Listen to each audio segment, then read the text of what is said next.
Yan, mag-pollinate ako mga ka-sisters ng tanim kong kalabasa. Yan.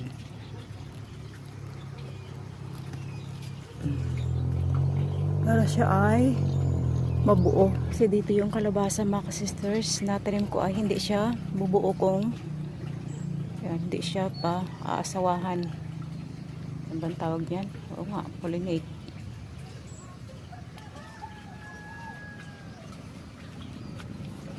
Yan, ang dami niya ng bunga oh.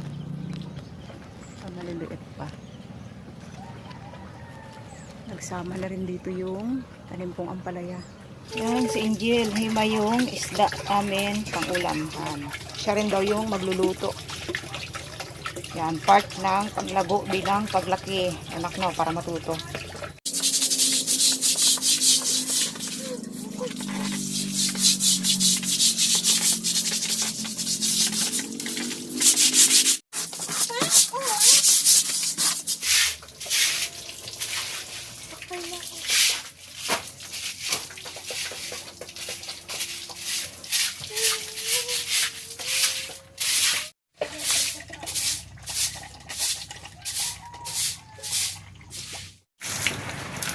Mga ka-sisters, maaga pa nagpanultol si Mister, naglaot. Ganda ng kanyang huli, oh. Yan lang mga ka-sisters. Magluluko yung makina ko. Hindi ako makapunta sa malaot masyado. Pinalas ko muna yung karburador. Ayos na yung pang-ulam namin. Sobrang lakas ng ulan sa laot mga ka-brothers. Pero, mga ka-sisters. May ibang ulam na rin tayo kahit paano.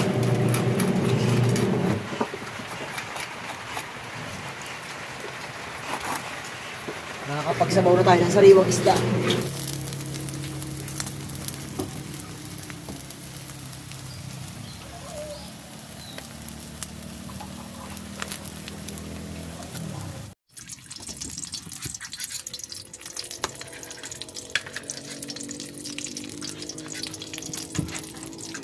Mga ka-sisters, habang nagagamas si Mister ay gagawa muna ako ng merienda. Mamaya na lang ako tutulong sa kanya after ako makatapos magluto ng merienda namin mag-anak. Dahil ang mga bata po ay nasa school at kasalukuyan po ng exam at siguradong gutom. So iniisip ko muna agad yung pagkain nila. Pagkain namin buong pamilya. Yan, ito po yung harina. Yan, may halo na siyang sugar. Dadagdag naman ako ng itlog.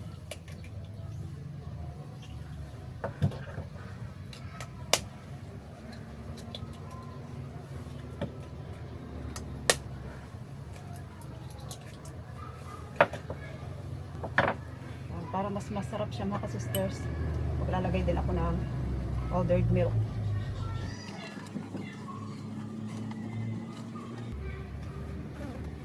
Mas natutuwa po yung mga bata na pag-uwi nila ay may madat ng merienda.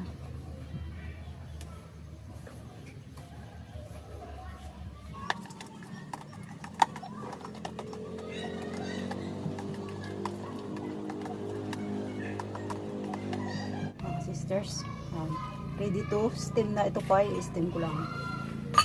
Yan, para magustuhan po ng mga bata mga sisters, kasi ang mga bata ay mahilig sa chocolate. Maglalagay lamang ako ng chocolate flavor para ma-enjoy ng mga bata yung pagkain. Matamis.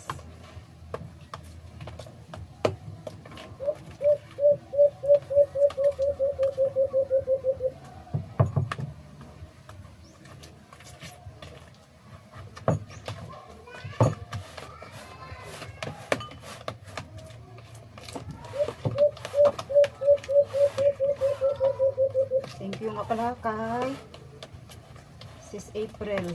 Dahil sa kanya yan, marami akong malulutong merienda. Hindi na ako gagastos kung para bibili pa ng pang merienda. So, makakasave na ako. Malaking tipid sa akin. Bali po mga ka-sisters, nagpakulot ako ng tubig dito sa steamer.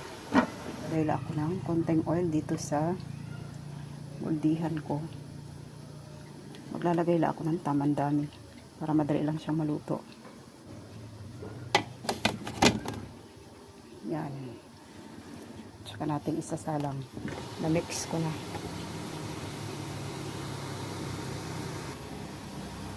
Yan, at tatakpan na natin. Yan, bali dinuglig ko pala mga sisters yung pagtakip. Sinarado ko ng maigi. Ginamitan ko ng malinis na towel para hindi mapunta yung tubig doon sa niluto. Ayan, luto na siya mga sisters.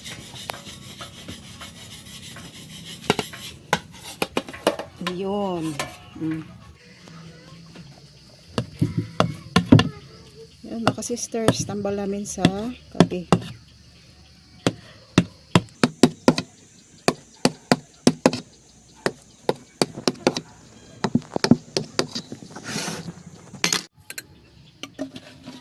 Yan, kape muna tayo mga sisters at bago bumalik sa ating trabaho. Thanks kay Sis April, kay Abby dahil sa mga padala nila. Yan, hindi na kami gagastos ng pambili ng kape, tsaka pang merienda. Libre na.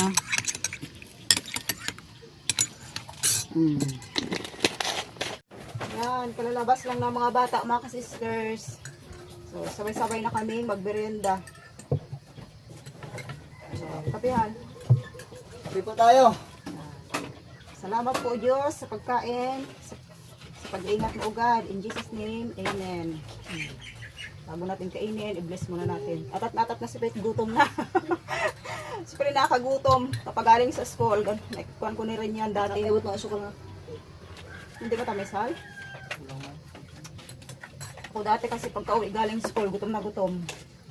So alam ko yung pakaramdam ng mga bata pag galing sa school.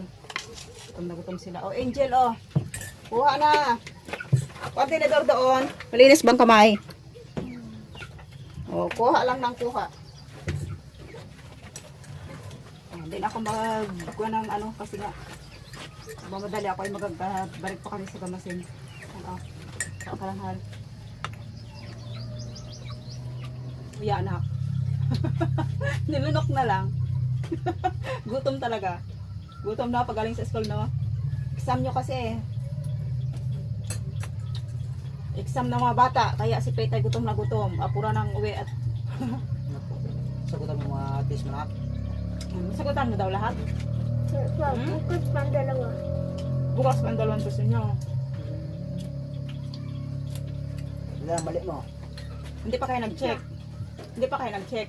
Nag-check na ang dalawa pero Nag-check na rin. Wala merienda namin mga sisters dahil nag-apura kami ni Mr. dahil yun, babalik po kami doon sa aming gamasin ng mais, hindi pa natatapos.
Gwapo.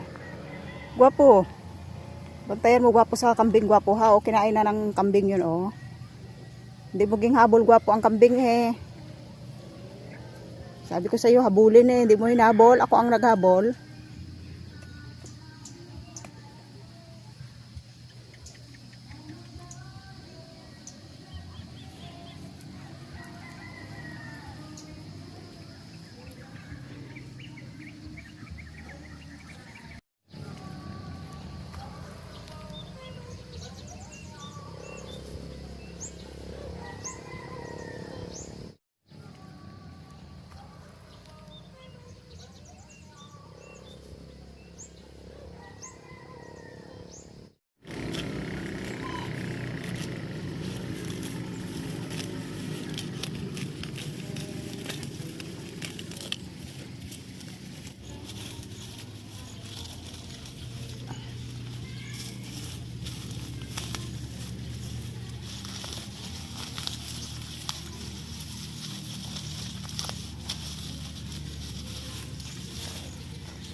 Ay, masakit sa hawak.